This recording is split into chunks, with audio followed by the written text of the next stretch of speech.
தமிழக அரசின் உயரிய விருதான தகைசால் விருதின் இன்றைய தமிழக அரசியலின் ஒரு ஆச்சரியம் 101 வயதை கடந்து இன்றைக்கு நம்மை விட்டு மறைந்திருக்கின்றார்.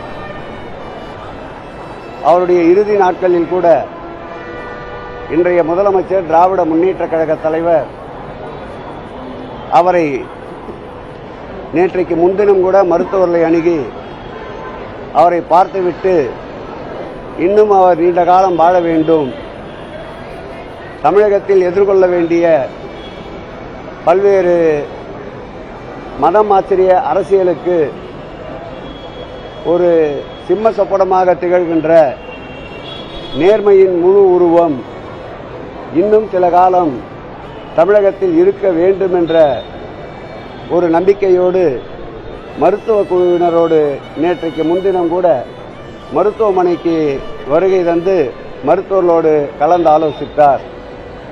அரசியலிலே பல்வேறு தலைவர்களை கண்டிருப்போம். தன்னுடைய வாழ்நாளில் அதிக நாட்கள் சிறைச்சாலையிலே அதிக நாட்கள் கழித்த ஒரு மூத்த தலைவர் உண்டென்றால் அது மறைந்த தோழர் நல்லக்கண்ணு அவர்களை சாரும். அவருடைய கொள்கைகள் நாட்டிலே மதவாதத்திற்கும் இனவாதத்திற்கும் பிளவு சக்திகளுக்கும் இடமில்லை என்பதை அவர் மறைந்த இத்தருணத்தில் அவர் உயர்த்தி பிடித்த அந்த தியாக தீபத்தை கம்யூனிஸ்ட் இயக்க தோழர்களும் இன்றைக்கு மாண்புமிகு தமிழக முதல்வர் தலைமையில் அமைந்திருக்கின்ற இந்த கூட்டணியும் உயர்த்தி பிடிக்கும். அவர் நினைவு என்றென்றும் தமிழகத்தில் நீக்கமற நிறைந்திருக்கும்.